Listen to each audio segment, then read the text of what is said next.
Introduce a tense, emotionally charged moment. A tall, sharply dressed black man waits quietly in the glossy lobby of a corporate building. The white receptionist eyes him with suspicion. Moments later, the CEO demands security. No questions asked. Racial profiling at its rawest, unspoken bias turns into immediate action. Security walks in. But instead of marching the black man out, they pause, confused. Who really belongs here? Before we deep dive into this interesting story, subscribe to our channel and tell us where are you watching from. Share in the comments below. Marcus Langston stepped into the lobby of Langston & Brooks, his firm in the soft glow of morning. His tailored navy suit mirrored the polished brass of the elevator doors behind him. He had helped design this space, the curved reception desk, the terrazzo floor that reflected overhead lights like a placid pool of confidence. But today, under fluorescent glare, everything felt colder than he remembered.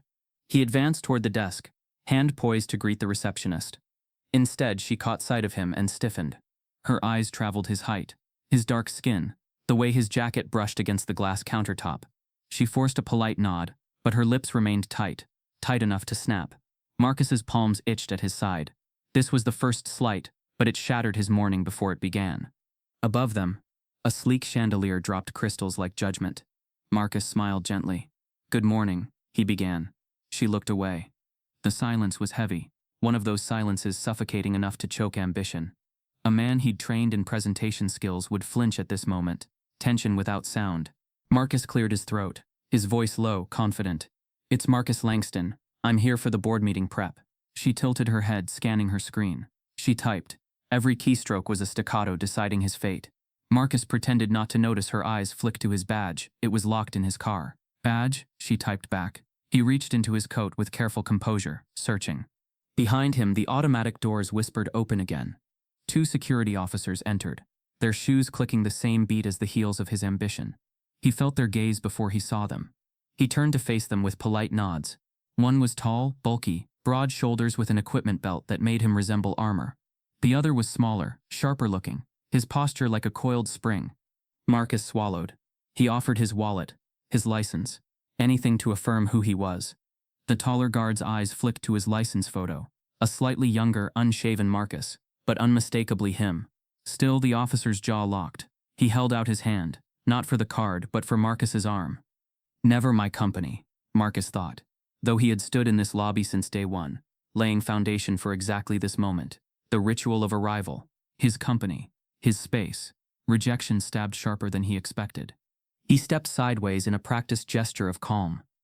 "May I walk in?" He raised his voice, controlled, but there was an edge the receptionist didn't hear. The tall guard shook his head. The shorter one reached for his radio. Marcus's heart pounded in the hush.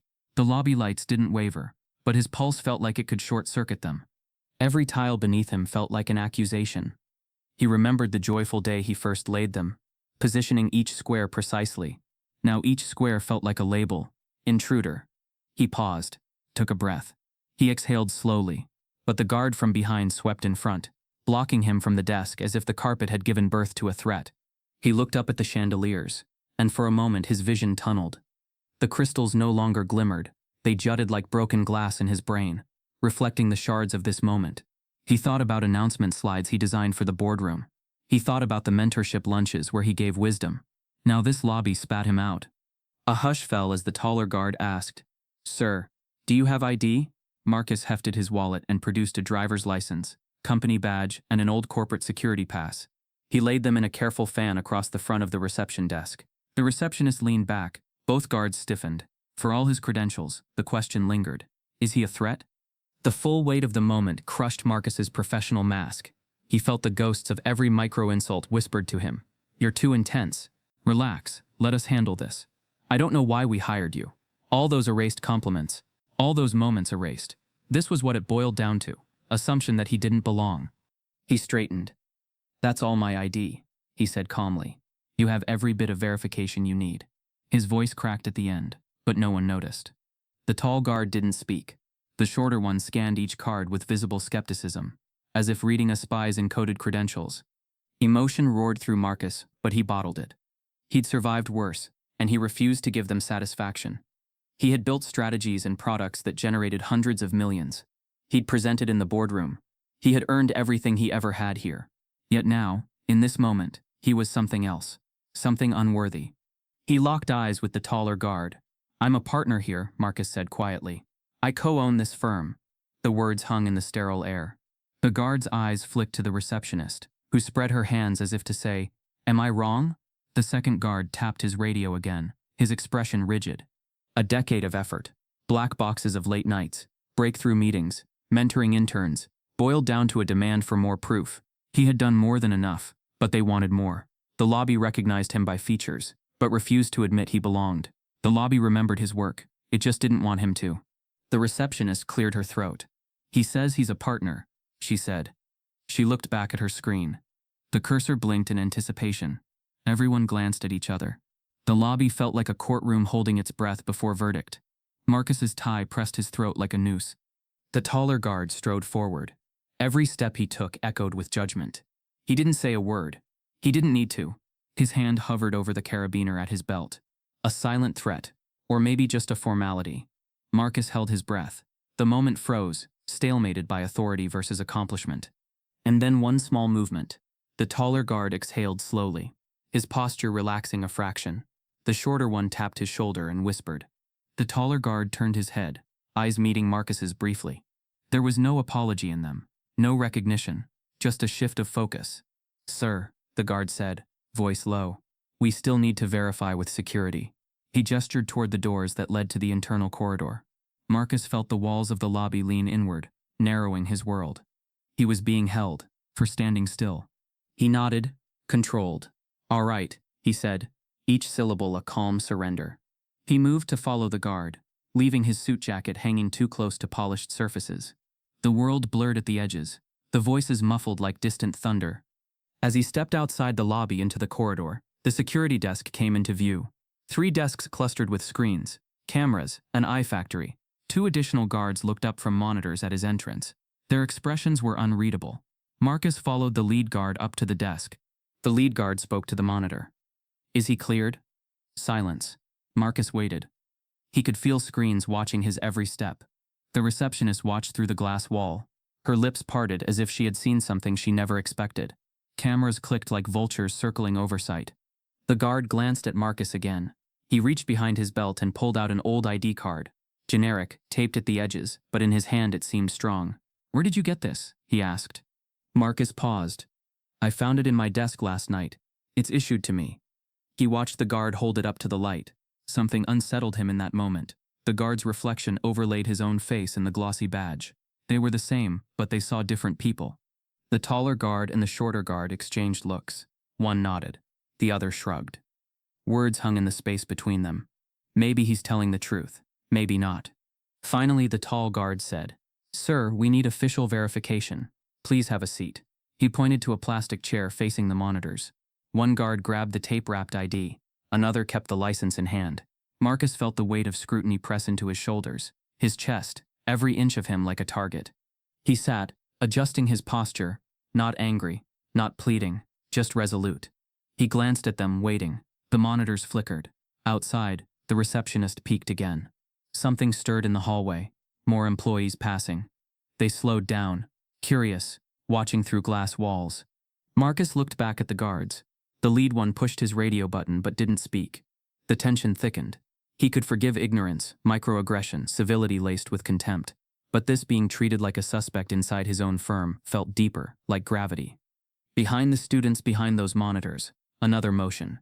The CEO's entrance. Bradley Whitman stepped into view. His tailored charcoal suit, his posture proud and upright. Bradley had arrived, the man who called the shot. But he didn't stride to Marcus's aid. He paused by the doorway, watched, his arms folded, almost smug. Because Bradley had ordered this, the guard's hesitation was proof. But now Bradley, knowing the whole scene, would reveal his decision. Would he stand with his partner, or reinforce the walls of privilege? The lobby fell into pregnant silence. Guards exchanged another glance. The receptionist busied herself, pretending to type. Bradley took 2 steps forward, his face a mask that could not be read at a distance. And then the final moment before clarity. The guards looked at one another and asked Marcus for his ID again, still unsure. The guards hesitate, voices quiet and uncertain. "Sir, we still need to verify with security. Marcus holds 3 forms of ID. The CEO is watching. The lobby watched, and still they ask for more. What will Bradley do now? Will he back Marcus, or let this humiliation stand? The plastic chair in the corridor outside the security hub pressed against Marcus's back like a cold truth. Every breath in that space reminded him of something older than the moment, something buried, but never gone. His shoulders sank, not from the guard's suspicion, but from memory, a slow descent back to where it had all begun. Detroit, 19. Summer days were loud with sirens and laughter, depending on which block you stood on. On Rosewood Street, young Marcus Langston rode a rusting bike with one handlebar taped in place. His knees bore evidence of both growing and falling, and his backpack always swung lower than it should have. But his eyes, those were always sharp. He watched the world like he was learning its rules even when no one was teaching them. His mother, Cynthia Langston, worked double shifts at the city hospital. She was thin, firm-voiced, with hands hardened by worry and dishwater. Every night she returned home in shoes that carried the day's exhaustion, yet somehow found energy to comb his hair, check his homework, and remind him who he was. "You are not what they call you," she would say, brushing behind his ears. "You are who you prove you are." Marcus learned early to hold that line close, especially after school started seeing him less as a boy and more as a silhouette. His teachers confused him with other black kids, called him by the wrong names, rarely remembered his test scores, but always remembered when he laughed too loud or questioned too directly. At 12, his voice hadn't cracked, but his spirit had been chipped more times than he liked to count. It happened on a Wednesday afternoon, still bright enough for the sidewalk to steam after rain. Marcus had just left the corner store with a single bag of chips and a soda, saved from collecting bottles all week. He didn't hear the sirens until they were behind him. A cruiser screeched. 2 officers jumped out. Before he could explain, one yelled, "Don't move." And in that moment, childhood snapped. One hand crushed his soda against his thigh, the other instinctively went up. They didn't ask for a name, didn't ask what he was carrying. They just shoved him face first against the fence outside Miss Landry's garden. His heart hammered. 12 years old, elbows burning. The chips spilled like confetti in the gutter. The cuffs were cold, too tight for wrists that still trembled during thunderstorms. One officer mumbled into the radio. "We got one, matches the description. Black male, blue shirt, jeans, medium build." Marcus wanted to scream.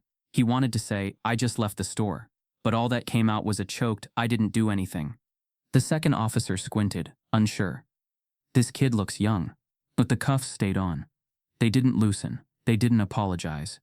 A neighbor came outside, gasped, and said, "That's Cynthia Langston's boy."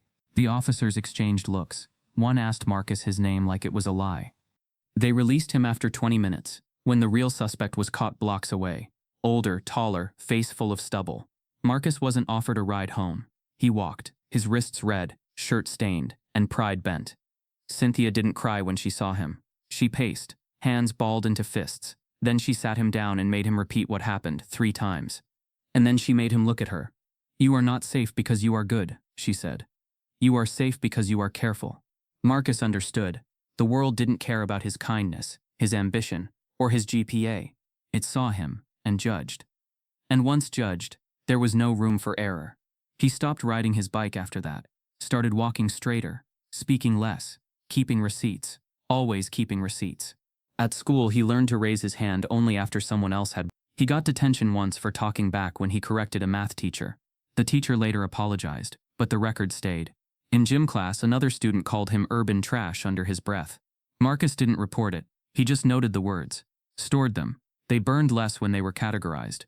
But it wasn't all shadow. There were teachers who noticed, one librarian who slipped him college brochures, and Mr. Elridge, the science teacher who taught him the rules of coding and resistance. "You're an architect," he said once, slapping Marcus's notebook gently. "You see patterns in chaos." Marcus clung to that. Architecture became his sanctuary, the one place where lines made sense and logic defeated bias. Still, racism wore many disguises. At a middle school science fair, Marcus unveiled a complex structure model, a water filtration system built from scraps. A judge asked, "Did you really build this yourself?" Another followed with, "Where did you copy this from?" The white boy beside him had a baking soda volcano and was handed a blue ribbon without question. By high school, Marcus had mastered code switching. Around teachers, he was the polished prodigy. Around cops, he was compliant and slow-moving. Around white classmates, he lowered his voice. Around black friends, he pretended it didn't bother him.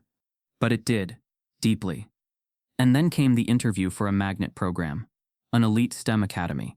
Marcus had straight A's, a stellar portfolio, and glowing references. The counselor reviewing his file paused longer than she should have. "We're just concerned," she said, "that this might not be the best environment for someone with your background." Marcus didn't ask what she meant.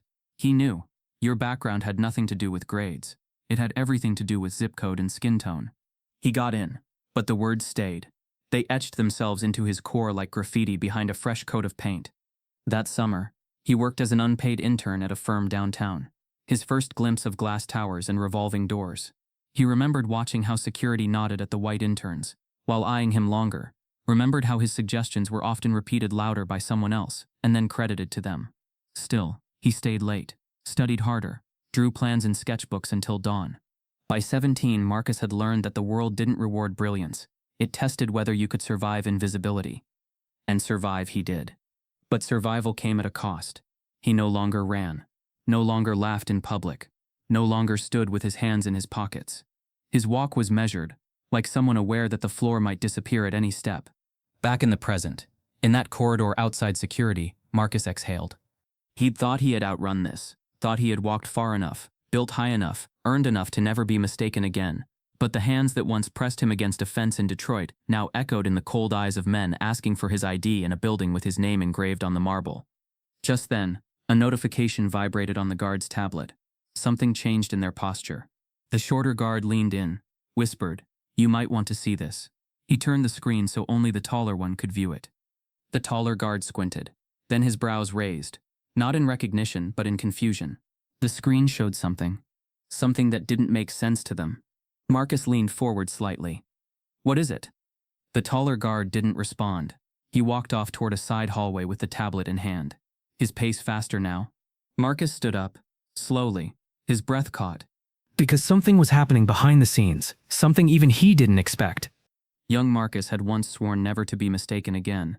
But as he stood alone in the corridor with two guards whispering behind locked screens, he realized America wasn't done with him yet. The guard's boots echoed faintly as he disappeared down the side hall with the tablet in hand, leaving Marcus in a corridor filled with silence and eyes that still hadn't decided what kind of black man he was. He had expected judgment at 13, at 20, even at 30, but not now, not here, not after everything. And yet, he'd been here before. The details changed, but the feeling remained, the gaze that always asked the same silent question, "Are you a threat?"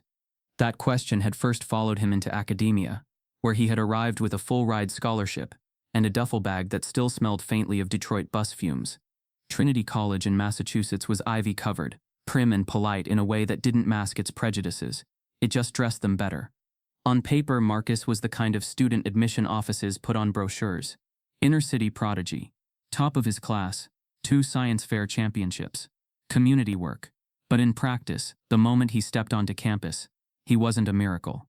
He was a silhouette, an anomaly, a token. He noticed it first in the way students greeted him. Curious, cautious, like he spoke a different dialect of English. Or like his presence was both a diversity win and a disturbance. White students formed tight orbits that he was never quite invited into. Group projects mysteriously rearranged after he joined. In class discussions, his voice was sometimes praised, insightful, refreshing, but rarely quoted, and often his thoughts were later rephrased by others and treated as new. But Marcus had grown up learning to read a room faster than most kids read a textbook. He adapted. He learned the dress code of power, button-downs instead of hoodies, loafers instead of Jordans. He stopped listening to music aloud, sat in the front, nodded often, smiled more. Still, his presence was always too loud, especially in the spaces meant to be silent. One fall night, during midterms, Marcus stayed late in the campus library, an old building with creaky floors and ornate columns.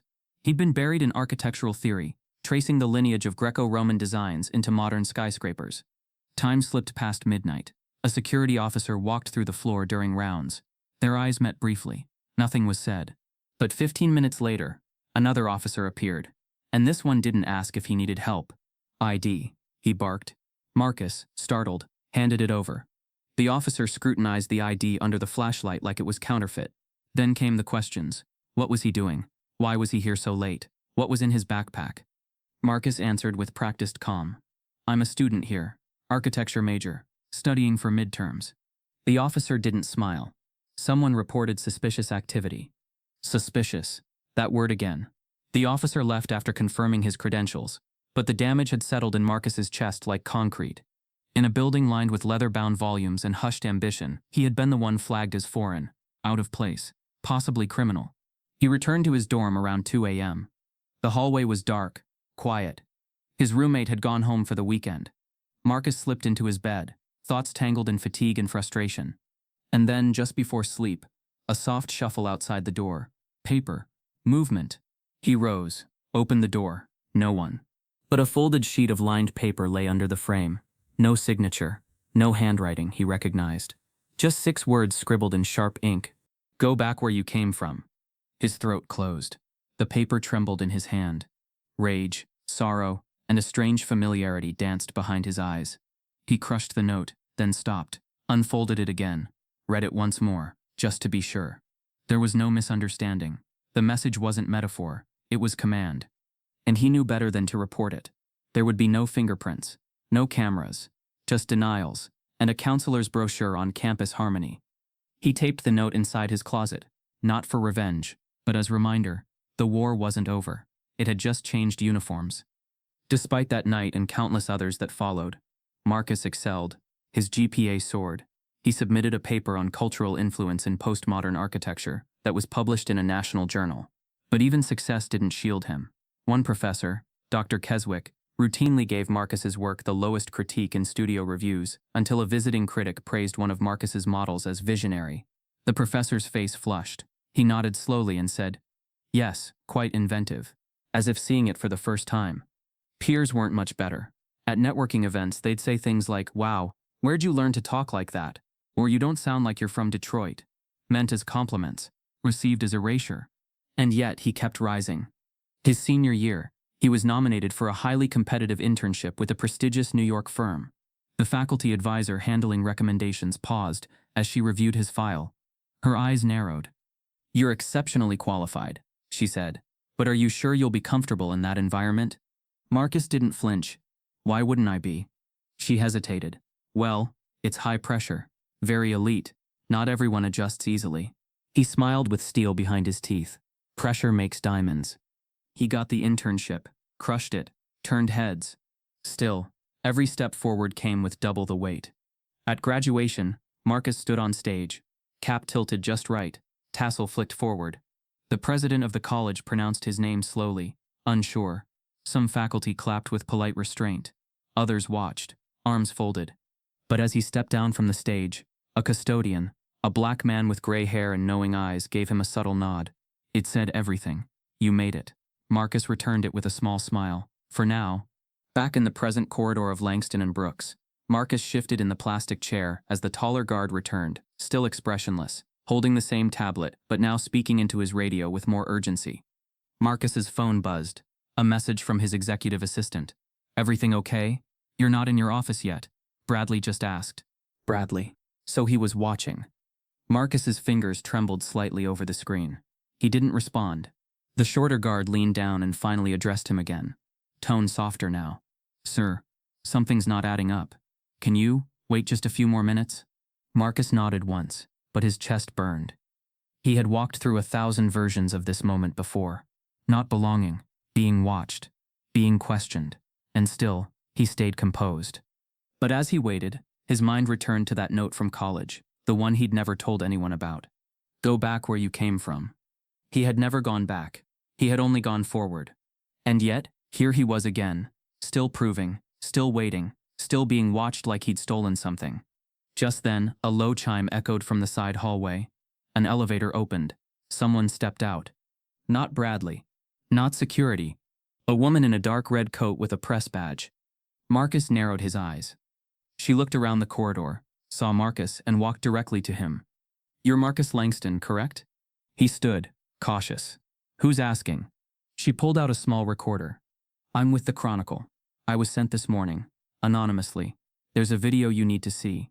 Just as Marcus braces for another wave of internal company resistance, a reporter appears with a message. Someone sent her a video about him. And whatever it shows, it wasn't meant to stay buried. The moment the reporter uttered, "There's a video you need to see," Marcus felt the world tilt. For a heartbeat, time slowed. Not because he feared what the video showed, but because he already knew. Somewhere deep down, he knew that in the corners of Langston and Brooks, something had been recorded, something real, and someone, perhaps a ghost from inside, wanted it seen. But the woman's voice was drowned out by the sudden buzz of a nearby intercom.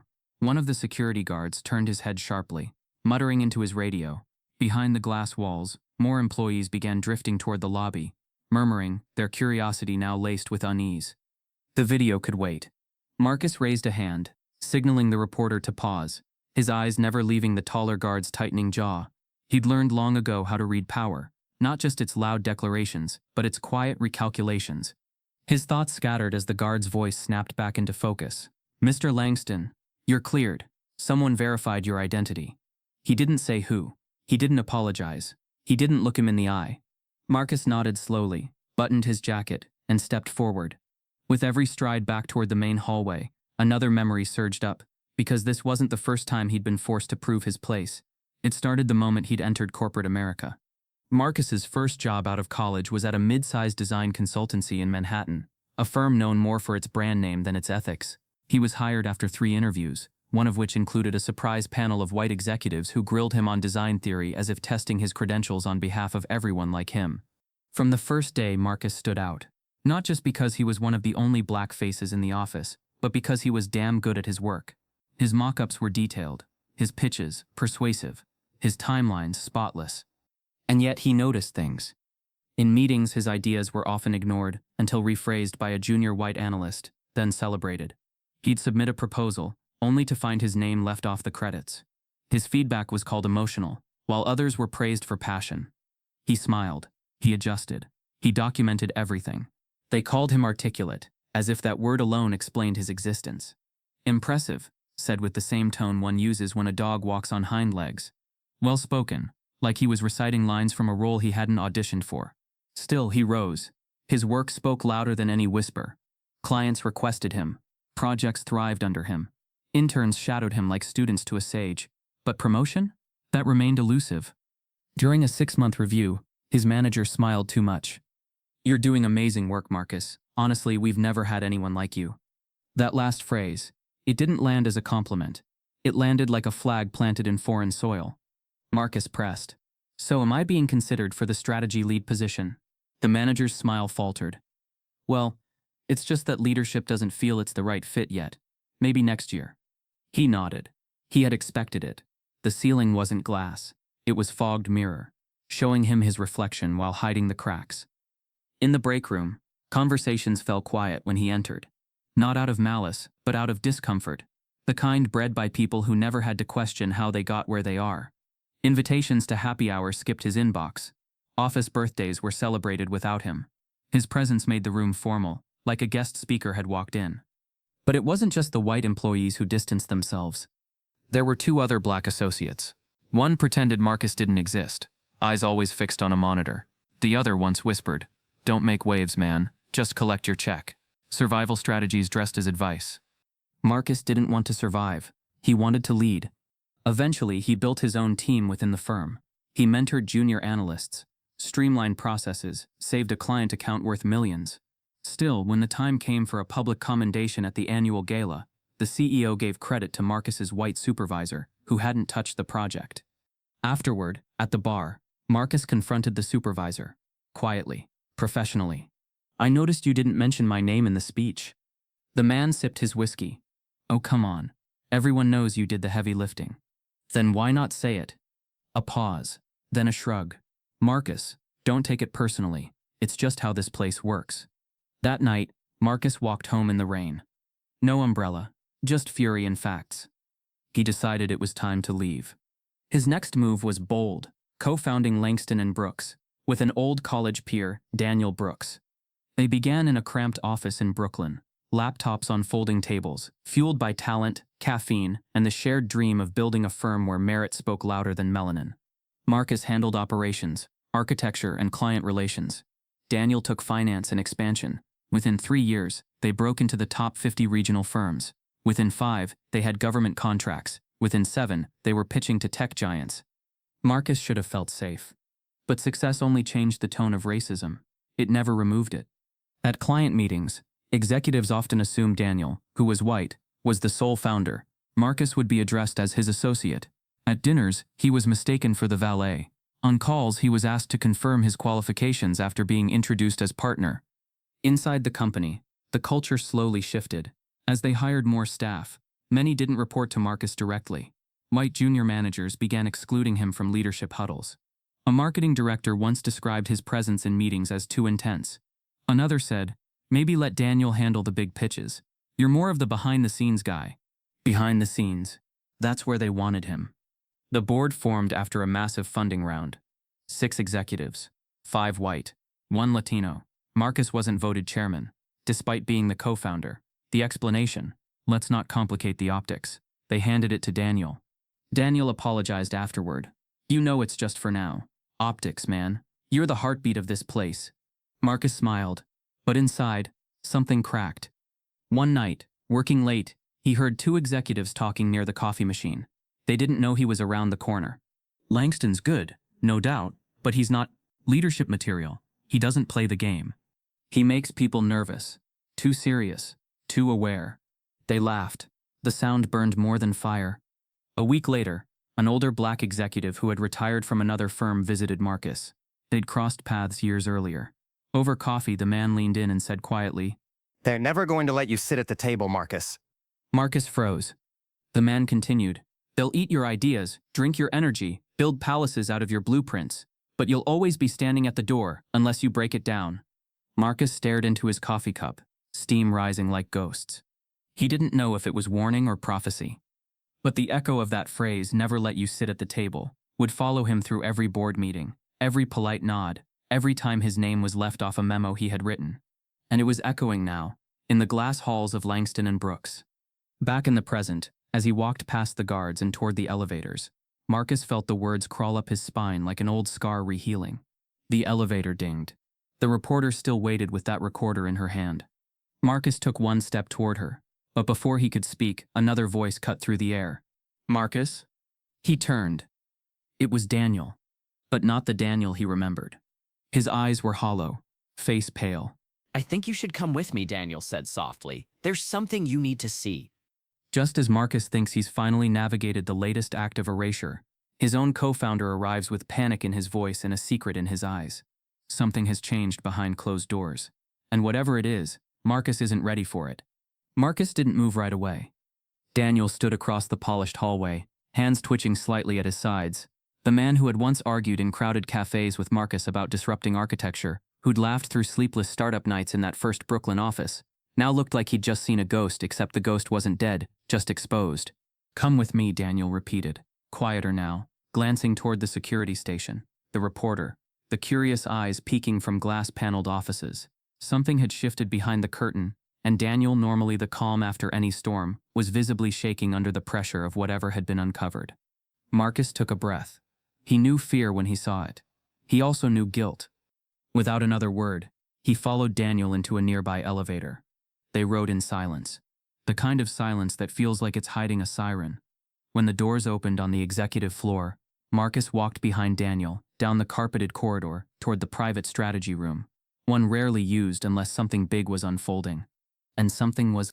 Daniel opened the door, revealing 2 board members already seated, both white, both stone-faced. In front of them sat a laptop, paused mid-video. Marcus stepped in, closing the door behind him. Nobody offered a seat, so he stood. The woman on the left cleared her throat. "This came to us through a journalist's inbox. They delayed release for now."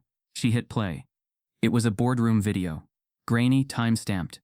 In it, CEO Bradley Whitman leaned across the conference table, smirking, his tone casual, but the words were razors. "Langston? He's brilliant, sure, but let's be honest, he's not a face we can build legacy on. Not our kind of legacy." Laughter from 2 other board members. The clip ended. Silence swallowed the room. Marcus felt no anger. Not at first. Only clarity. Sharp, glacial clarity. The kind that doesn't scream. It simply arrives and rearranges everything. "Why am I seeing this now?" he asked. His voice was controlled, almost too calm. Daniel ran a hand through his hair. "I didn't know. Not until the leak. I swear." The other board member leaned back. "We need to talk about the deal, Marcus." Marcus turned. "What deal?" They exchanged looks. "You never brought it to us." "The Azure Spectrum partnership. The valuation crossed into acquisition territory. Paul? That deal? It had started quietly, almost accidentally, 9 months earlier. Azure Spectrum, a rising tech infrastructure firm, had approached Langston and Brooks about an energy-efficient urban project in Atlanta, a one-off contract. But as Marcus reviewed their models, he saw more. He saw potential. He deep-dived into Azure's patents, their stagnant public image, their market vulnerabilities, and found that they were sitting on a gold mine of untapped urban applications. Their ideas were strong, but their narrative was fractured. They needed structure, vision, someone who could take chaos and give it purpose.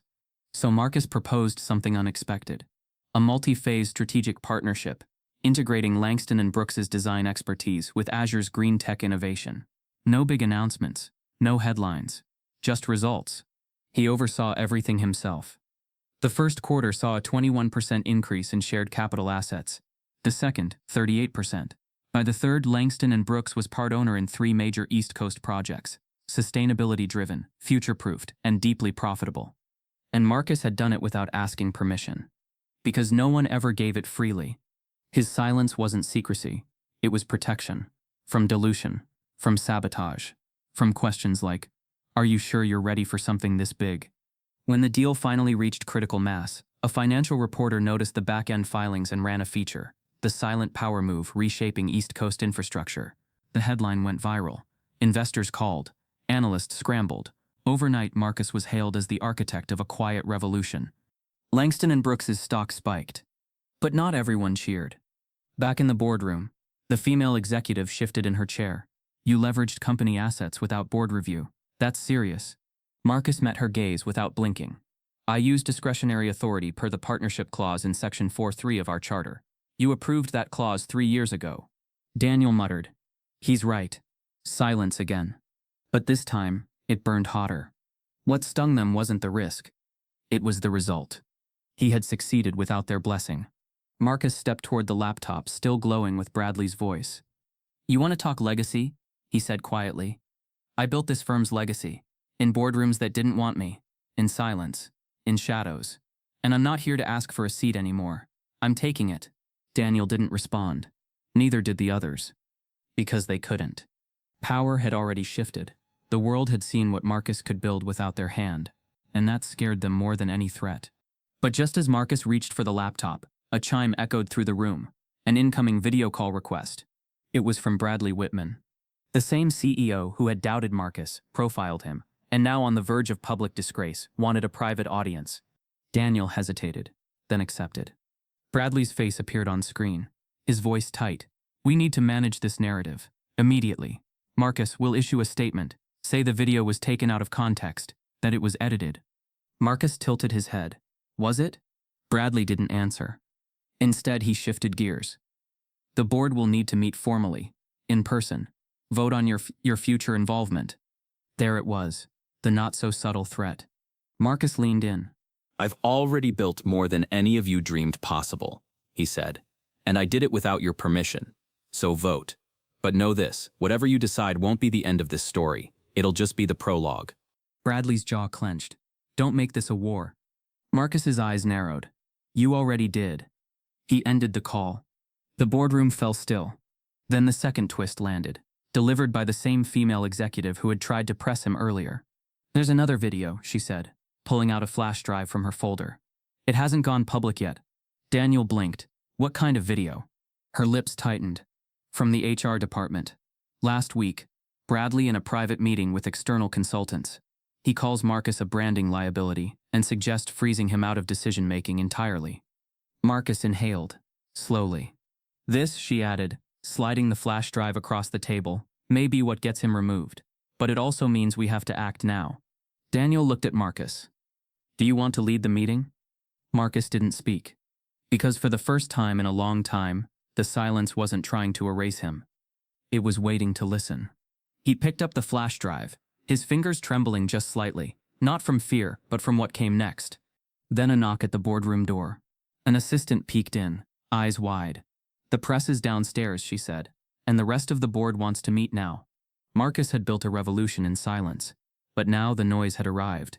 The board was assembling, the press was watching, and a second, more damning video threatened to detonate everything.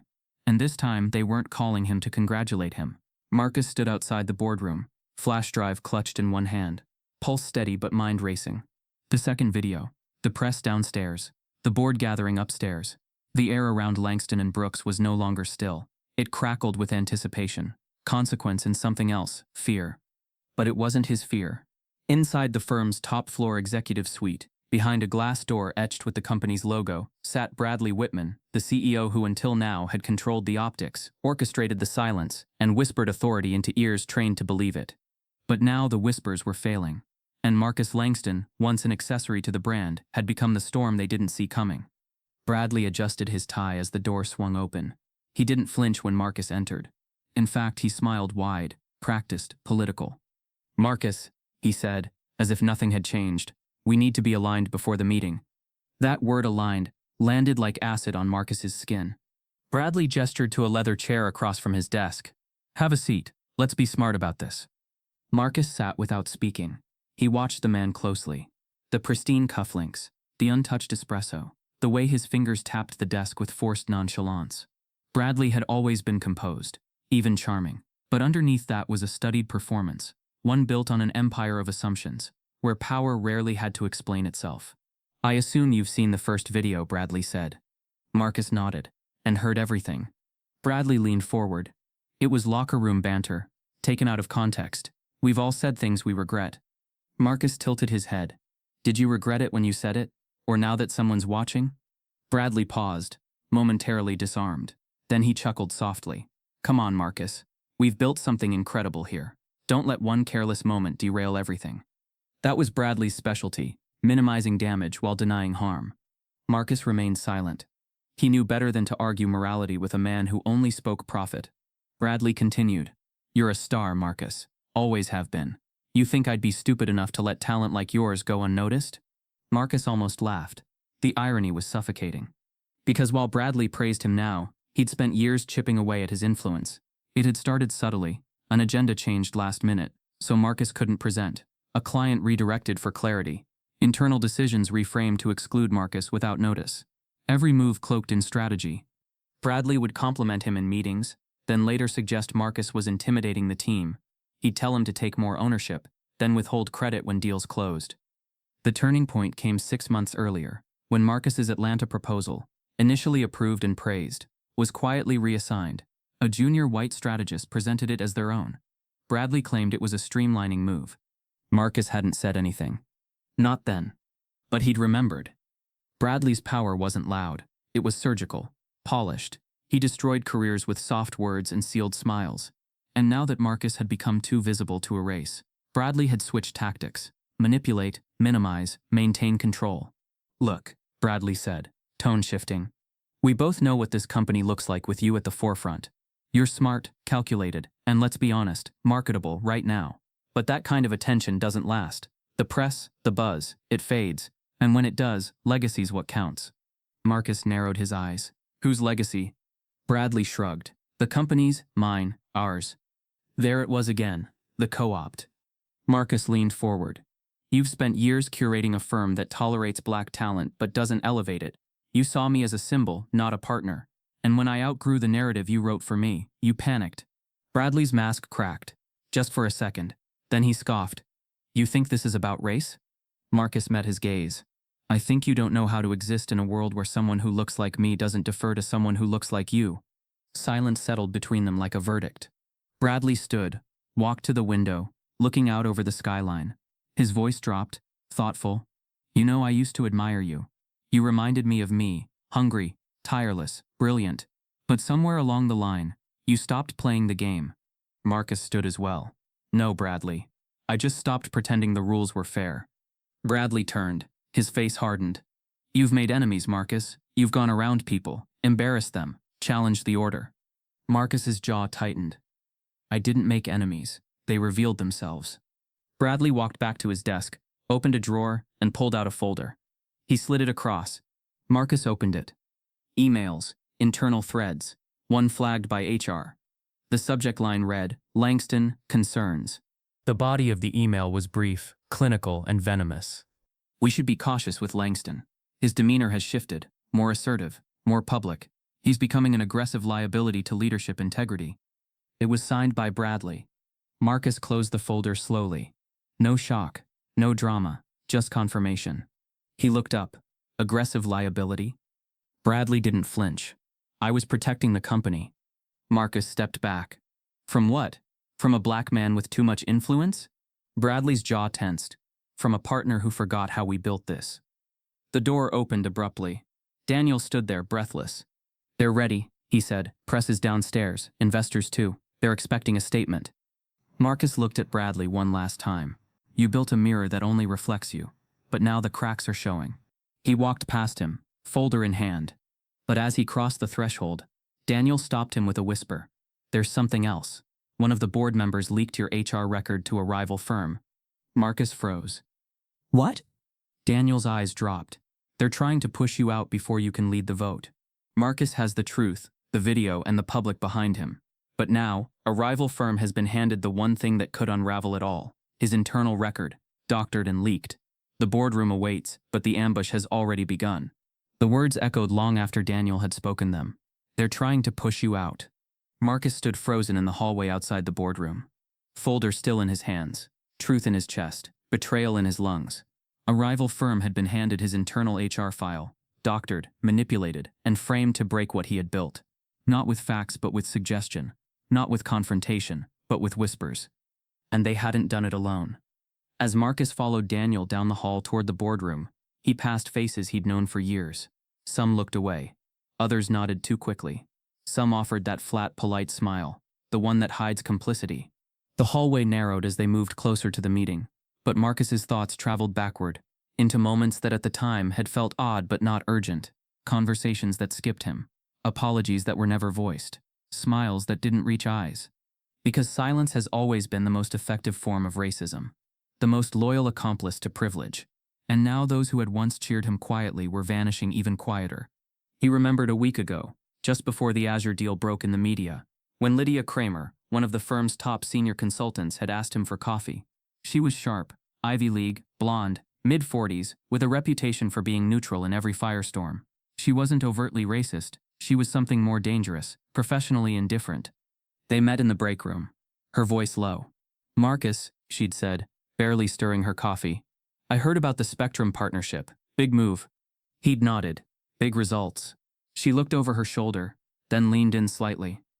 You know, I've seen how some of the leadership treats you. I mean, I didn't say anything, but... He raised an eyebrow. But what? Her eyes dropped. I've always known what was happening. Bradley, the board, the way they sidestep you. She paused, voice thinner now. I was afraid of losing my position. You understand, right? Marcus said nothing. Because what was there to say? That he did understand? That he didn't blame her? He had heard the same refrain too many times. Fear wrapped in civility, white comfort posing as helplessness. They watched the house burn, and told themselves they were too cold to call the fire department. And yet her admission stayed with him, not for its honesty, but for its timing. She'd come clean only once. His power was undeniable. Once he'd gone public. Once he was no longer alone. That was the nature of silent allies. They stand only when standing costs nothing. As he stepped into the boardroom now, those moments swirled around him like ghosts. The room was already full. Members shuffled papers, murmured softly. The PR head sat near the screen, preparing slides. 2 legal advisors from corporate counsel sat stiffly in the corner. Marcus made eye contact with no one. He didn't need to. The room told him everything. Bradley sat at the head of the table, stiff, eyes like iron gates. He nodded once, a performance, nothing more. Daniel sat 2 seats down, face tense, hands clasped. Marcus took his seat. The chair was cold. As the meeting began, a junior executive pulled up numbers related to the Azure deal, the video leak, and a summary of media coverage. The facts favored Marcus, but facts weren't the only currency in play. Optics were, allegiances, and whispers. The first board member spoke. We recognize Marcus's contributions, but given the recent disruption, we have to consider stability. Another followed. We've had interest from prospective investors. They're watching how we handle this, swiftly, quietly. Then came Lydia. She hadn't made eye contact with Marcus since the meeting began, but her voice rang steady, practiced. I believe Marcus has shown exceptional vision.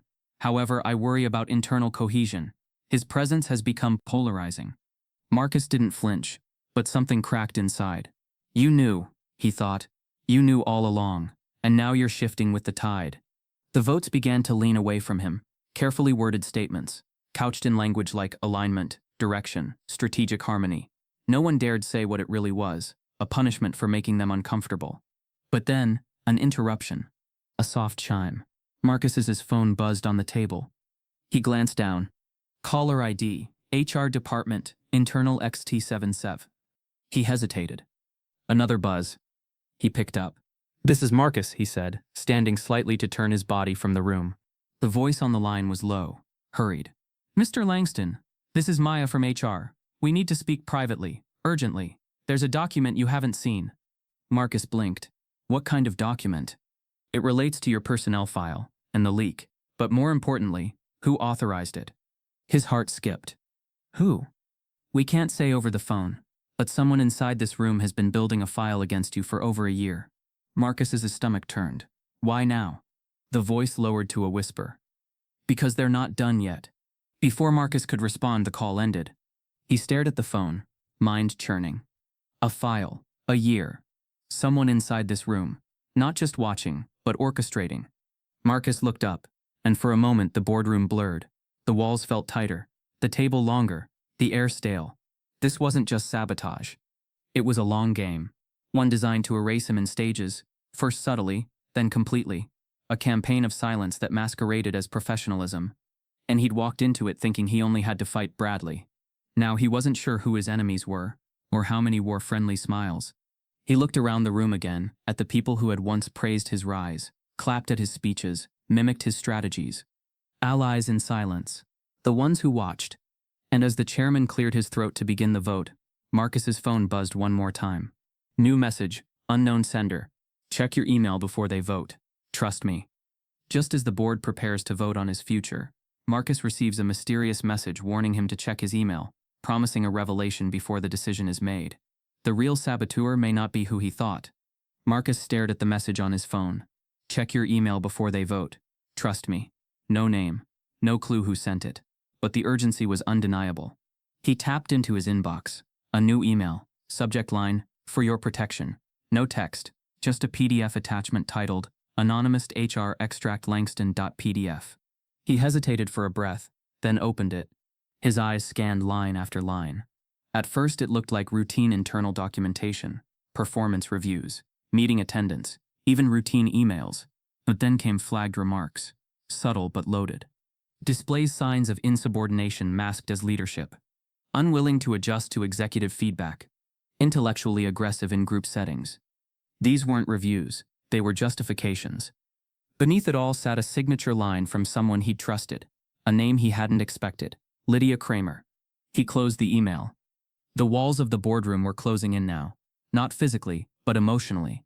Quiet walls of betrayal, reinforced with compliments and silence. Lydia had offered coffee, sympathy, confession, but beneath that she had been feeding the file, building the exit strategy. He looked across the table. She sat still, legs crossed, scribbling notes as if nothing cracked beneath the tablecloth of order. And in that moment, something broke inside Marcus. Not defeat, not anger, but a clarity so pure it didn't leave room for fear. He stood. Before we proceed, he said calmly, I'd like to officially file a grievance. Murmurs rippled. Daniel turned sharply. Lydia's pen froze. Bradley leaned forward, mock concern on his face. A grievance? Yes, Marcus said, voice even. Against a coordinated internal effort to discredit and silence my leadership, including but not limited to documented manipulation of performance records, unauthorized dissemination of internal reviews, and deliberate exclusion from decision-making. Gasps now. The legal team leaned in.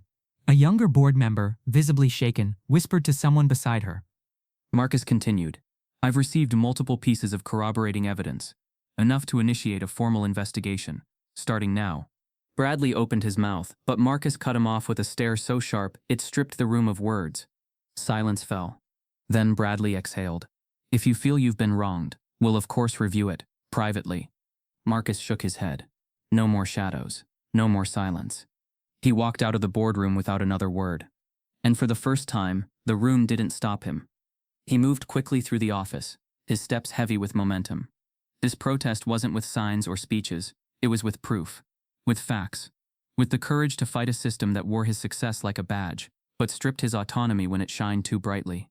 The backlash began almost instantly. Within hours of submitting the complaint to HR, emails from peers slowed to a trickle. Projects Marcus had managed were temporarily reassigned. Invitations disappeared from his calendar. A meeting he was scheduled to lead was suddenly shifted due to availability. He became a ghost in a building he helped construct. Even Daniel, once his brother in strategy, avoided eye contact, not out of guilt, but fear. By week's end, Marcus sat in his office alone. The room felt colder, the view outside more distant. He could hear them whisper through the walls, phrases he'd learned to recognize. He's being dramatic. He's putting the company at risk. This is why they don't make it to the top. That invisible line they always pretended didn't exist. But Marcus didn't retract, didn't fold. Every day he documented, compiled, tracked. The protest wasn't on a picket line. It was in his inbox, in meetings, in the refusal to vanish quietly. Then, on a gray Thursday, something unexpected happened. He stayed late, again, as the office emptied, lights dimmed, elevators hushed. He sat alone under the glow of a single desk lamp, reviewing reports for the next quarter, when he heard a soft knock. Not at the door, at the glass wall. He turned. It was Mr. Henry, the night janitor. An older black man, hair peppered white, eyes slow and thoughtful. He'd been there longer than most partners, always quiet, always invisible. Marcus stood to greet him. But Mr. Henry didn't speak. He stepped inside, holding a small brown envelope. He handed it to Marcus and whispered, "Some things don't belong in the dark." Then he walked away. Marcus opened the envelope. Inside was a USB drive and a single handwritten note. "Watch this when no one else is around. You're not crazy, H." He plugged the USB into his laptop. The folder opened to one file, Bradley MTG record, June.4. He clicked play. It was surveillance footage, an internal meeting room. Bradley sat with two consultants. He was mid-laugh, shaking his head. "Langston?" he said. "He's the type you give just enough leash to feel important. But let's be real. He's a diversity card that's overplayed. Sharp guy, sure. But loud. Always has to be the smartest in the room. He's an aggressive liability if we give him too much spotlight." One consultant chuckled. "But he's got results." Bradley smirked. "So do magicians. Doesn't mean you let them run the bank." Marcus paused the video. His chest tightened, not in shock, in confirmation. Aggressive liability. The same phrase from the file Lydia helped build. The same phrase used in HR.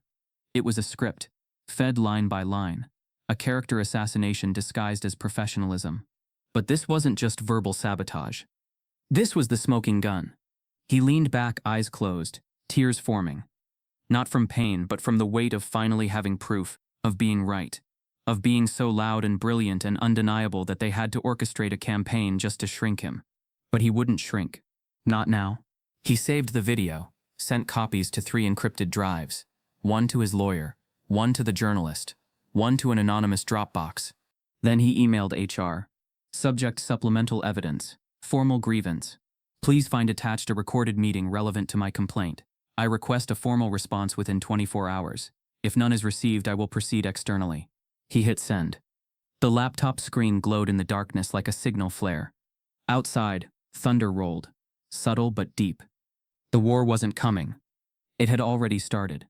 Just as Marcus prepares to release the footage externally if ignored, his office phone rings. HR is calling, but not to apologize. Their voice is cold. "Mr. Langston, we need to discuss your future with the company, privately, now." The call from HR came with the weight of a gavel. Marcus picked up, voice calm despite the tremor in the air. On the other end, the tone was sharp, clinical, and laced with something unspoken. "Mr. Langston," the voice said, "we're requesting a private conversation regarding your formal grievance and your future at Langston and Brooks." Marcus said nothing for a beat. "Then if this isn't about resolution, don't expect silence." The voice hesitated, then coldly replied, "This isn't a threat, Mr. Langston. It's a discussion, but your recent actions are attracting attention." Click. He stared at the receiver, breath slow and even. They weren't trying to solve anything.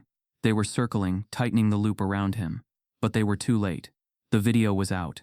Not through official channels, but through the power of the unheard.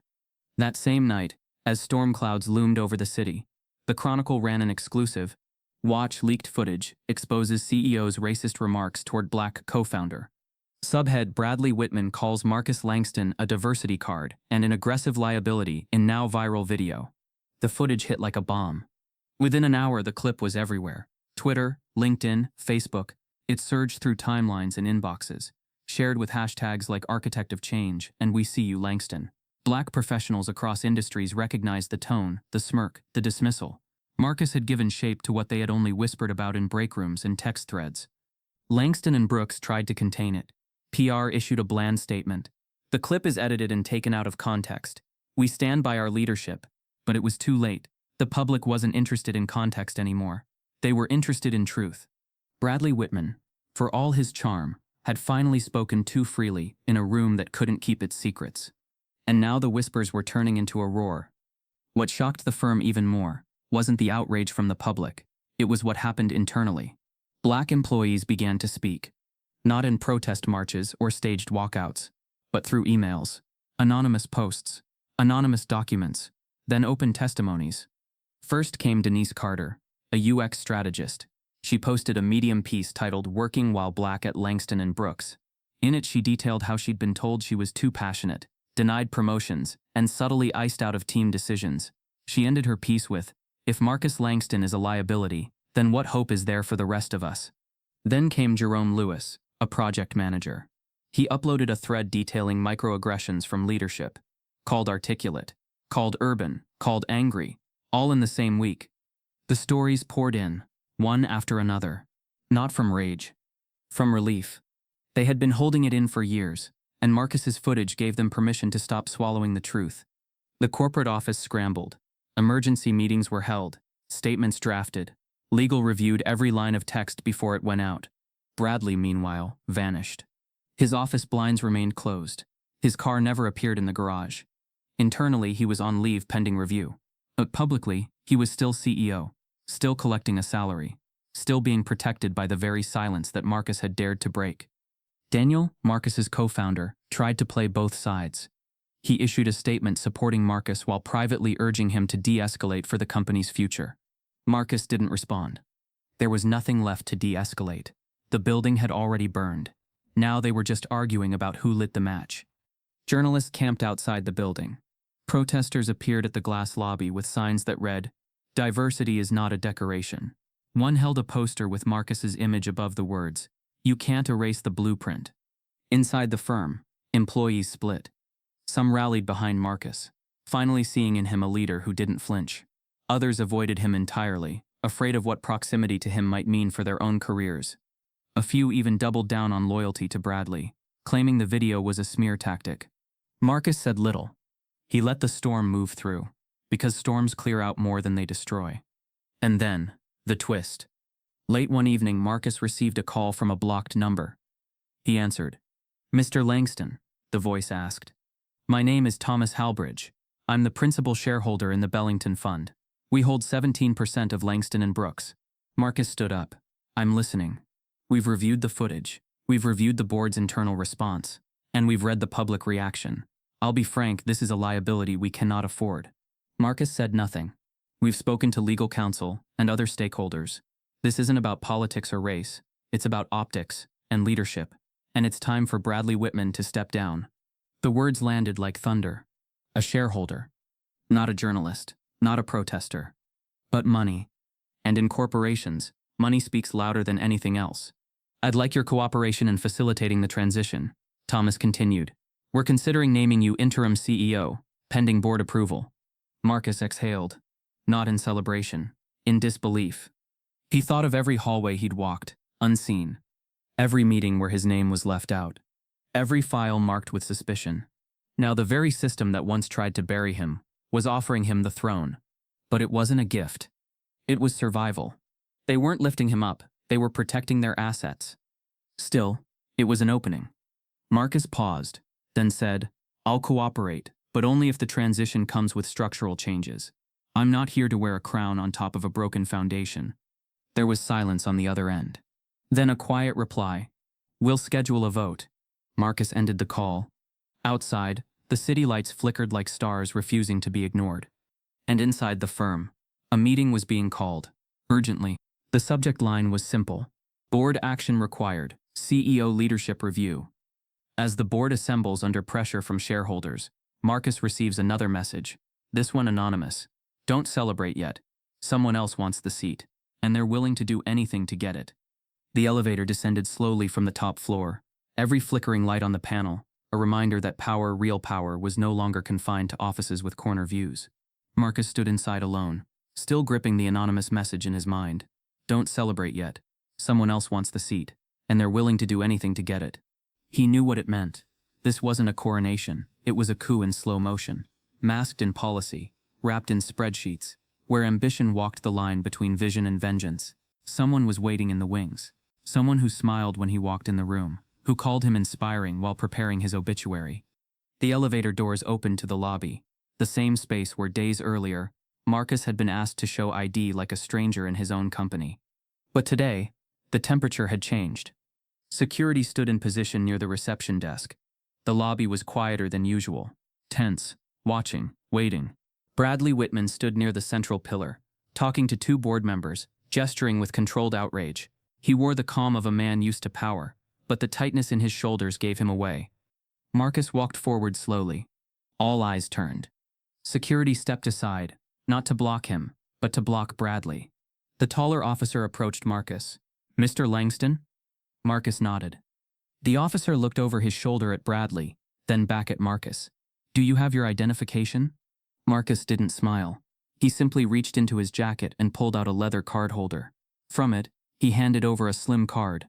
The officer took it, read it. His eyes widened slightly. It read, Marcus Langston, chairman of the board, Langston and Brooks Holding. The guard turned. Sir, he said to Bradley, you'll need to come with us. We've been instructed to escort you to the conference chamber until legal counsel arrives. Bradley blinked. On whose authority? A new voice answered from the hallway. Mine. It was Thomas Halbridge, principal shareholder, crisp gray suit, calm expression, flanked by two attorneys. Bradley's mouth opened, then closed. This is absurd. You can't. Thomas raised a hand. Your employment is under formal review. You've been placed on administrative suspension, effective immediately. This is in compliance with Section 7.1 of Executive Conduct Regulations. Bradley's face flushed, but he didn't resist, just straightened his tie and walked, flanked now by the same security he once commanded like pawns. As he passed Marcus, their eyes met. For a brief second, it wasn't hatred that flickered in Bradley's gaze. It was disbelief. Disbelief that the man he dismissed, ignored, outmaneuvered, was now the one holding the reins. Marcus said nothing. Power didn't need to gloat. It only needed to be exercised. Inside the boardroom, the mood was electric. Half the table avoided Marcus's eyes. The other half watched him with quiet calculation, gauging where the wind had turned. Lydia Kramer sat stiffly, pen in hand, not writing, just holding it like it might save her. Daniel Brooks stood against the far wall, pale, silent. At the head of the table, the screen lit up with the official agenda. Emergency session, leadership vote, CEO transition. Thomas cleared his throat. As principal shareholder and pursuant to legal review, we're calling a formal vote regarding the removal of Bradley Whitman as CEO of Langston and Brooks, effective immediately, and the nomination of Marcus Langston as interim CEO, pending full board confirmation within 30 days. No preamble, no speeches. The moment had arrived. A legal assistant handed out digital tablets for confidential voting.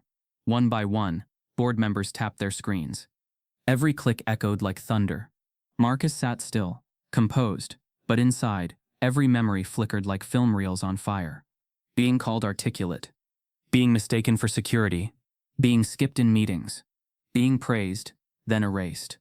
Every sacrifice, every insult, every calculated silence. This wasn't about revenge. It was about restoration. About standing in a room that once tried to shrink him, and refusing to fold. Thomas nodded. All votes submitted? The assistant checked the panel. Yes, sir. Thomas tapped a key. The results loaded on the screen. Marcus didn't blink. Motion to remove Bradley Whitman. 6, yes, 2, no, 1. Abstain. Motion to nominate Marcus Langston. 5, yes, 3, no, 1. Abstain. It was enough. The room didn't applaud. It breathed. A silence thick with discomfort, realization, and the shifting of an axis that had been tilted for too long. Thomas turned to Marcus. Congratulations, Mr. Langston. You are now interim chief executive officer of Langston and Brooks Holdings, with full authority effective immediately. Marcus nodded slowly. He didn't smile.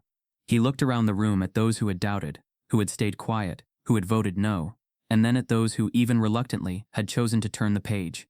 He stood, adjusted his cuff, walked slowly to the head of the table, his chair, now, and just as he sat, a tablet buzzed.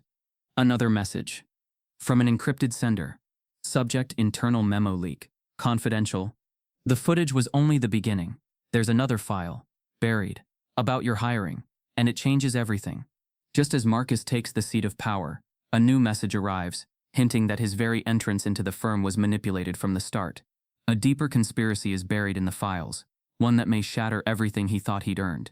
The encrypted message still hovered on Marcus's tablet screen. The footage was only the beginning. There's another file, buried, about your hiring, and it changes everything. But before he could open it, the door to the boardroom swung open. A staffer peeked in, flushed and breathless. "Sir, the press is outside, and you need to see this." Marcus followed her through the main corridor to the north-facing windows overlooking Grand Avenue. What he saw made him pause. The streets were no longer ordinary. They were flooded. Hundreds, no thousands of people had gathered, holding signs, chanting, pressing against the building's glass face, like a mirror finally demanding to be seen. Their voices rose in layered unison, a sound that wasn't quite rage or celebration, but something deeper: recognition, validation, an echo of shared history. Some held signs that read, "Justice has blueprints. Langston is the legacy. We are not your liability." It wasn't just support, it was solidarity. News vans lined the streets, helicopters hovered, reporters clustered near barricades, mics pointed at employees entering and exiting the building. Every camera wanted a quote, every outlet wanted a headline. Inside, Langston and Brooks scrambled to maintain control. But it was gone. Control was no longer theirs. It belonged to the public now, carried by every repost, every clip, every article unearthing not only the Bradley video, but the firm's hidden archive of systemic bias. Investigative journalists unearthed court documents, former employee complaints, buried exit interviews. One whistleblower shared a decade-old email chain where Bradley had dismissed a black female architect's work as not client-facing. Another revealed a quiet quota policy, unspoken limits on how many people of color could lead high-budget projects. None of it was surprising. But all of it was now undeniable. Marcus stood at the window, his reflection caught between the crowd outside and the crisis within. He hadn't planned this, hadn't sought the spotlight, but he also hadn't run from it. He'd simply stopped being silent. His assistant approached quietly. "The BBC's on hold, so is NPR. CNBC wants a live statement." Marcus didn't answer right away. He was still watching them. The protesters, the interns in the crowd, the elders, the teenagers who'd never set foot in an office like this, but who now saw it as theirs too. He turned, finally, let them wait. Back in his office, his new office though it still reeked faintly of Bradley's cologne and corporate pride, Marcus opened the email. Subject line, "About your hiring. You need to know." Inside was a forwarded thread. 5 emails, internal, years old. The first was from Bradley, before Marcus had even been hired. "Langston's credentials are impressive, but maybe that's the point. He looks good on paper, and let's be honest, he'll check a few boxes for us." The second, from Lydia. "Could be a win-win. We give him a platform. We gain optics. If it doesn't work out, we can say we tried." The third was worse. "Don't worry, he's too smart to suspect he's a symbol. He'll believe he earned it." Marcus stared at the screen. Even his beginning was scripted. Even his entrance had been curated for their comfort, not his capability. He'd built a legacy on a platform that was designed as a pedestal and a trap. But he hadn't fallen. He'd grown too tall for the frame they built around him. A knock on his office door broke the trance. He turned to see one of the new interns, young, fresh-faced, barely 20. His badge swung nervously from his lanyard. He stepped inside slowly, holding something wrapped in a manila envelope. "I wasn't sure if I should bother you," he said quietly. Marcus nodded. "Come in." The young man hesitated, then walked over. "I wanted to give you this." He handed over the envelope. Inside was a sketch, an architectural concept, hand-drawn, beautiful in its simplicity. Clean lines, open spaces, no walls, just light. "It's not perfect," the intern said, But I started it after your video leaked. After everything came out. I didn't even know I could do this kind of work. I thought it was a long shot. Even getting the internship. I thought people like me didn't really belong here. He looked up, eyes wide with something deeper than hope. It was belief. You gave me a future, he said. Marcus didn't answer. Because emotion had choked his voice. He had spent years trying to be seen. And now, in this moment, he saw that he was no longer just a man defending his name. He was a blueprint for someone else's survival. And that mattered more than any vote, any title, any corner office. As the intern left, Marcus placed the sketch beside his laptop. The protests outside still raged. The company's PR team still scrambled. Bradley's legal team had gone quiet. And still the message from earlier gnawed at him. There's more, and it changes everything. He reopened the file. Buried at the bottom of the email thread was a final message. This one unread until now. It was from a name he didn't recognize. An IT staffer. Mr. Langston was added to our executive candidate shortlist not by recommendation, but by algorithm. The board had flagged him as a statistical diversity asset. Their words, not mine. Even his name had been coded. Marcus closed the email, spine stiffening. They had picked him because they believed they could contain him. And now the walls were falling. His phone buzzed again. This time, a call. Mr. Langston, the voice said, urgent. We have word that Bradley is preparing a press conference, off-site, unauthorized. Marcus's eyes narrowed. About what? The voice hesitated. He's threatening to expose you. He says he has information that can discredit your leadership entirely. Just as Marcus begins shaping a new legacy, Bradley resurfaces, armed with secrets and preparing to strike back. Whatever he knows threatens not just Marcus's position, but the foundation he's finally begun to build. Marcus sat behind the desk that once belonged to a man who now threatened to burn the truth just to hold on to his myth. Bradley's unauthorized press conference loomed in the background, a specter lurking behind press leaks and encrypted whispers. But Marcus had learned by now true leadership wasn't built in response to fear. It was forged in clarity. And so instead of chasing shadows, he turned toward light. The first week as interim CEO was not triumphant. It was surgical, strategic, quietly explosive. His first executive order dissolved the closed-door Performance Review Council, a committee once responsible for gatekeeping advancement under the guise of culture fit. In its place, he instituted a transparent evaluation system, peer-reviewed, data-verified, and anonymized to prevent implicit bias. Performance would no longer be measured by how comfortably someone moved through whiteness. Then came the diversity initiative, except Marcus refused to call it that. Diversity isn't a department, he said in his first staff-wide address. It's the default. We build with it, not around it.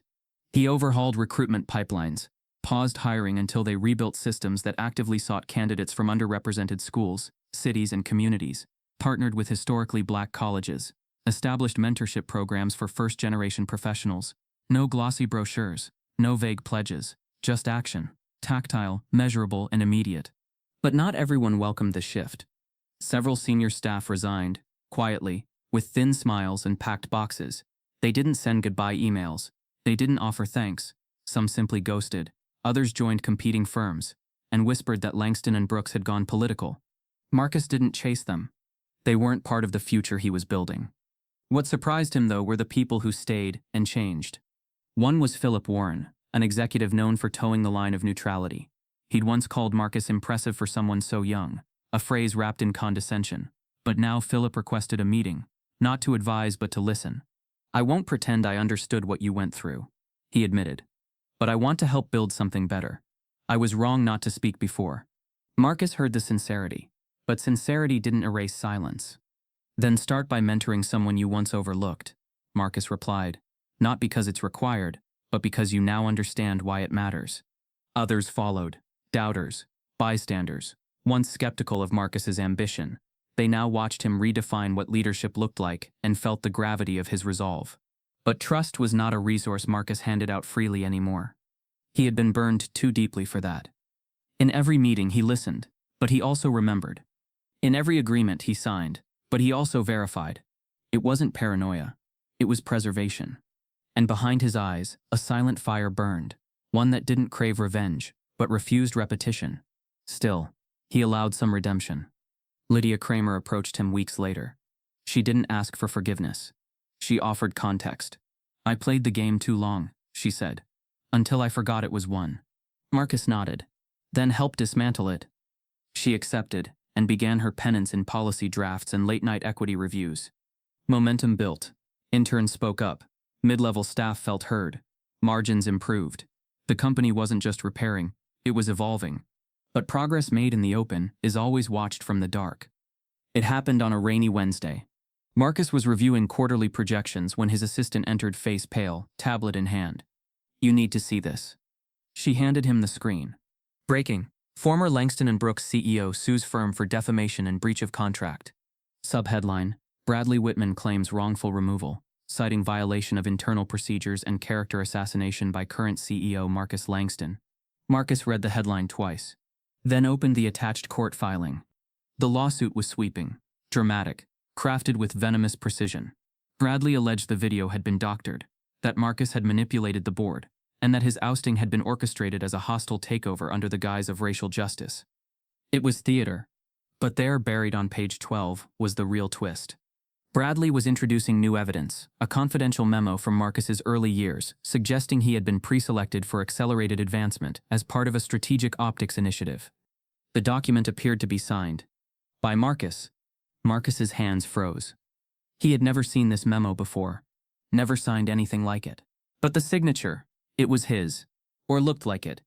He sat back, stunned, not at the accusation, but at the realization that Bradley's final act hadn't been public disgrace. It had been sabotage, planted quietly, years ago, a ticking time bomb. His assistant spoke again. "The memo's in the press folder. They're already reaching out for comment." The media, once his amplifier, could now become his executioner. Marcus stood. He walked to the window, where rain streaked down the glass like static. Outside, the last of the protest signs had faded. The crowd was gone, but the pressure remained. He had built with integrity. Now he had to defend it. Because if that memo was proven real, everything he had changed could be undone. Every policy could be challenged.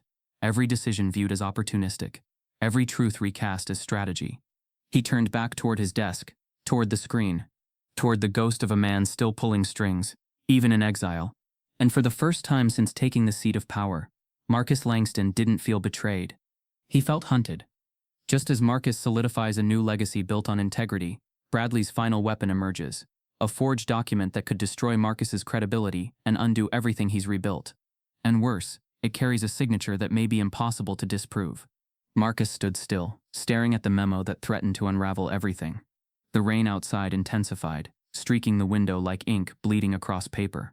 His office lights cast faint reflections, splitting his face down the center, half illuminated, half shadow. The document sat open on his screen, its forged signature searing into his sense of identity. He knew he hadn't signed it, but it looked real, clean, professional, deadly. Bradley's last move wasn't just revenge, it was legacy protection through sabotage, an attempt to rewrite the origin story, turning Marcus from architect to imposter.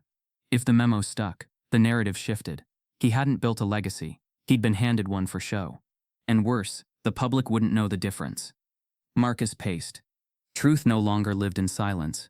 It had to be proven, dissected, backed with receipts. And he needed allies, not just sympathetic voices, but facts that pierced denial. He dialed Maya Jameson, a civil rights investigator he'd quietly brought on weeks earlier to audit Langston & Brooks' hiring systems. She answered on the second ring, her voice sharp even. "I saw the lawsuit," she said.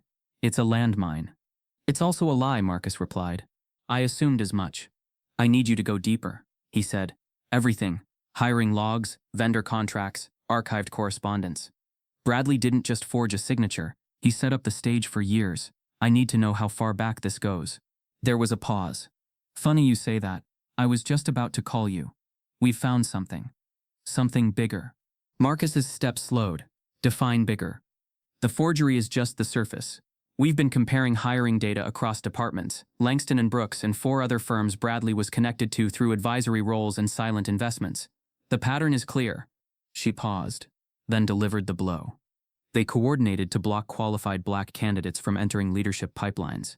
Marcus sat down, hard. "You mean unofficially?" "No, Marcus, I mean documented. We've found a spreadsheet, coded by initials and race indicators. The term used is rotational threshold. It means once a certain number of black employees reached mid-tier management, the pipeline slowed, They were rerouted to dead-end tracks. Marcus closed his eyes. It wasn't just Langston and Brooks. It was an entire web. He gripped the edge of his desk. How far does this reach?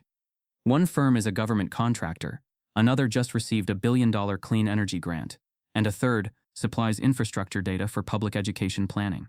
This isn't just corporate, it's systemic. Marcus was silent. The realization washed over him like ice down the spine. Bradley's sabotage wasn't an isolated act. It was the product of a structure built on appearance and rot. And now Marcus wasn't just the victim of it, he was sitting at its helm.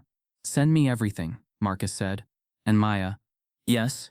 Make copies, 3 sets, in case this gets buried." She didn't hesitate. Already done. He hung up. Outside, the clouds began to clear slightly, light piercing the haze like hope straining through exhaustion. Marcus stared at his reflection in the window. What had started as a personal war was now a national reckoning.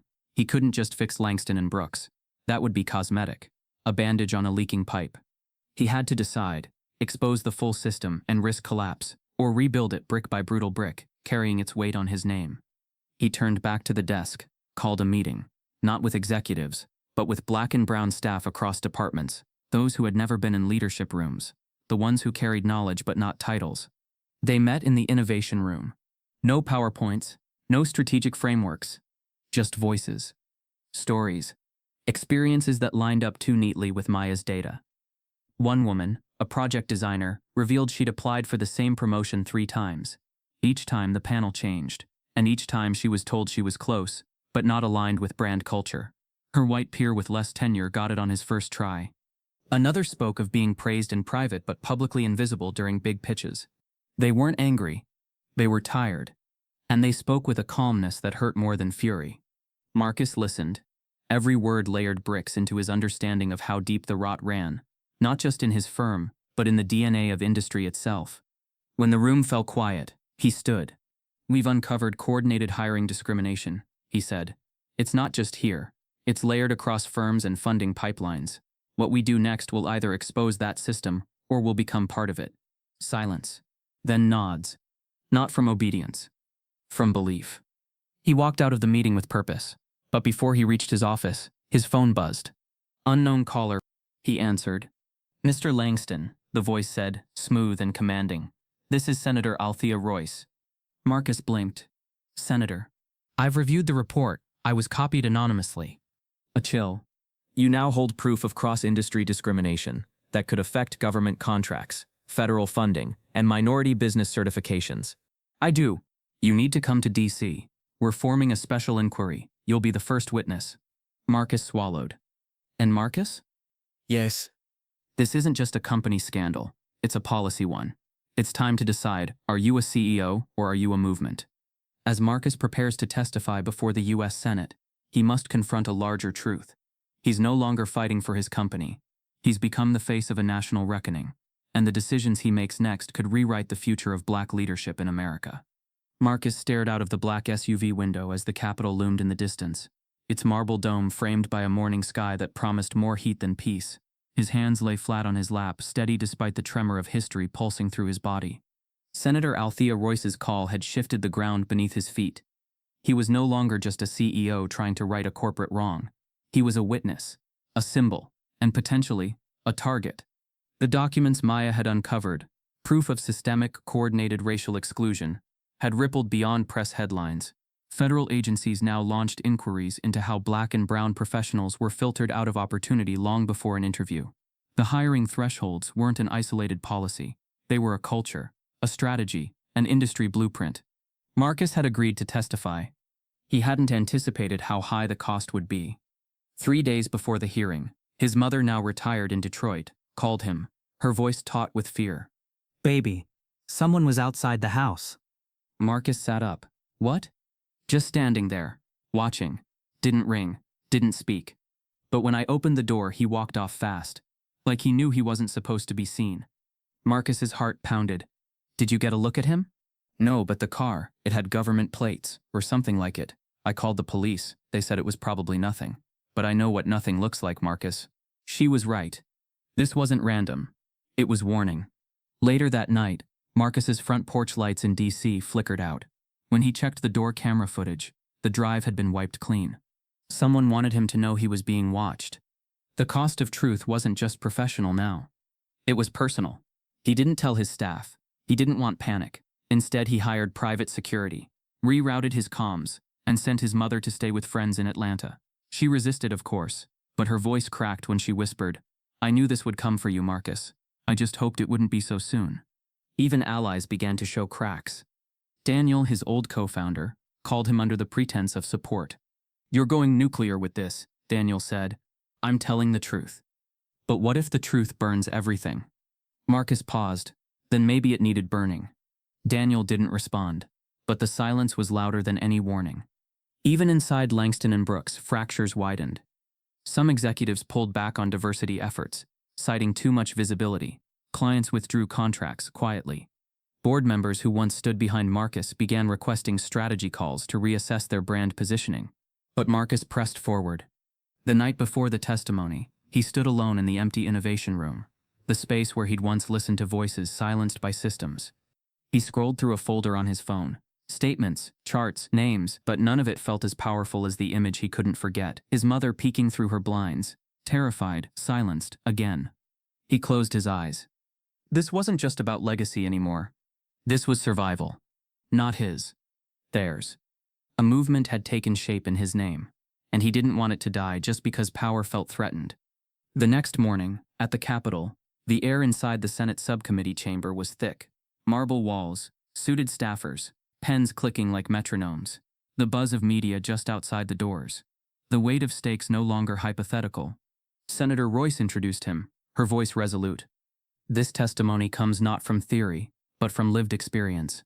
Mr. Langston, the floor is yours."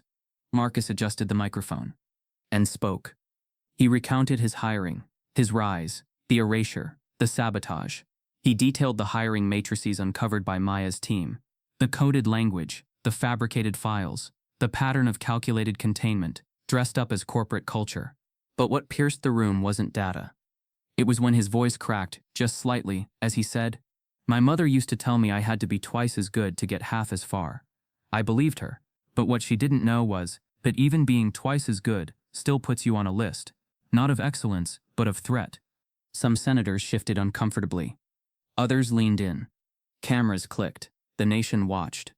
He ended with this.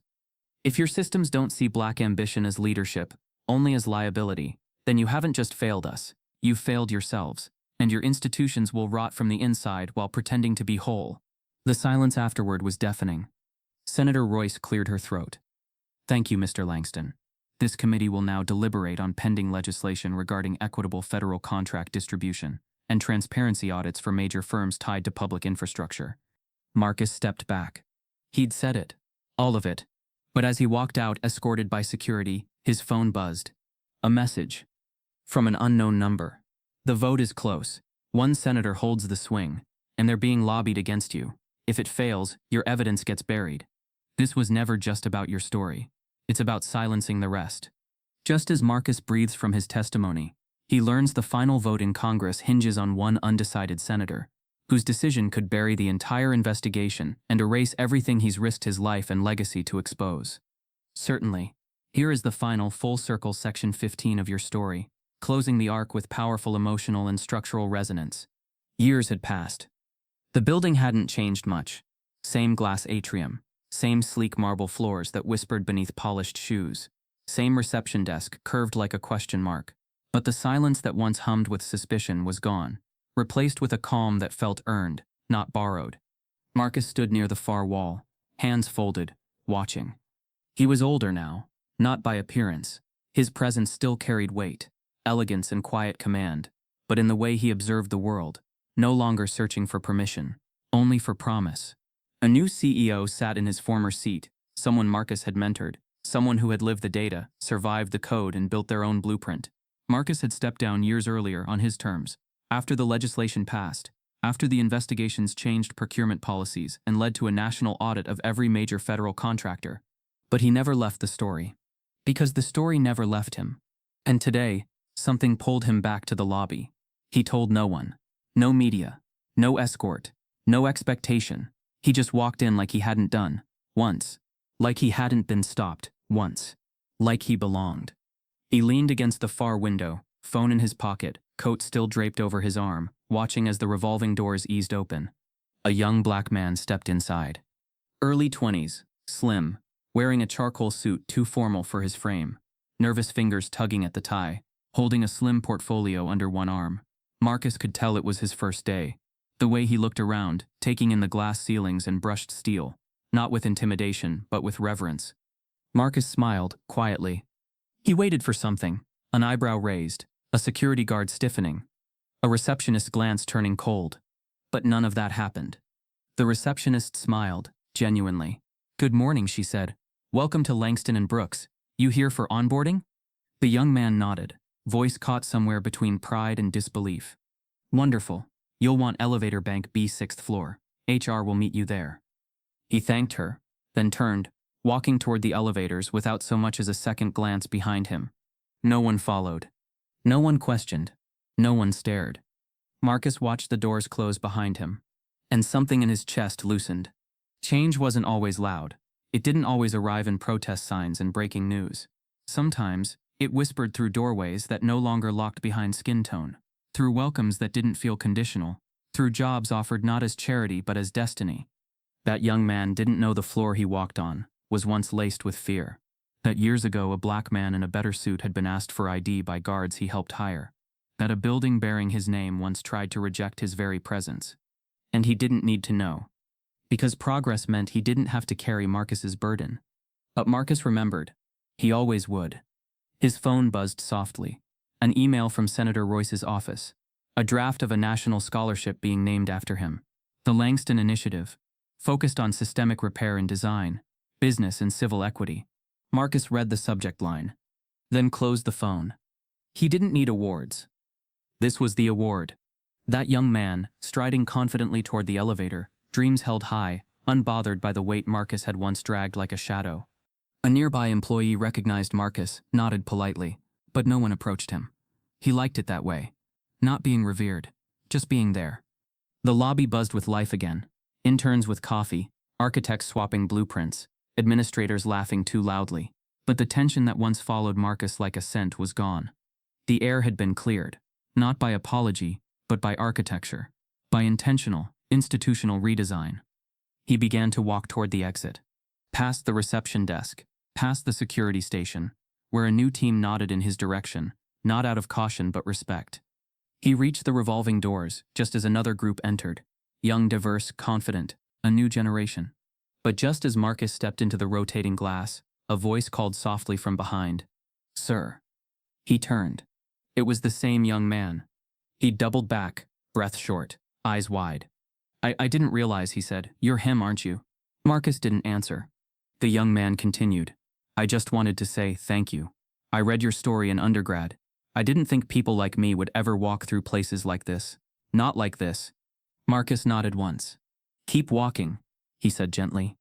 The young man smiled. "I will." And just like that, he disappeared into the current of the firm. Marcus turned again, this time walking through the doors with ease. The city greeted him with warm air and wide space. His legacy had been contested, his integrity threatened, his peace shaken. But the truth had survived, and it had planted something that would keep growing long after his name faded from headlines. In the glass reflection behind him, the lobby stood clear. A space that once tried to erase him had become a corridor of access. Not a gift. A guarantee. And somewhere, in the architecture of that guarantee, the story began again. Not with Marcus, but with the man in the lobby. The story ends where it began, but this time, the man entering is not questioned, not profiled, not stopped, no apologies, just presence. Because someone like Marcus had already kicked the door open, and now someone else was walking through it, head high, unafraid. If this story moved you, if it reminded you of the quiet struggles so many still face just to be seen, to be respected, to belong, then don't let it end here. Like this video to honor those who still walk through uncertain doors. Share it with someone who needs to know they're not alone. And subscribe to this channel if you believe in stories that challenge, inspire, and spark change, because this is just one of many truths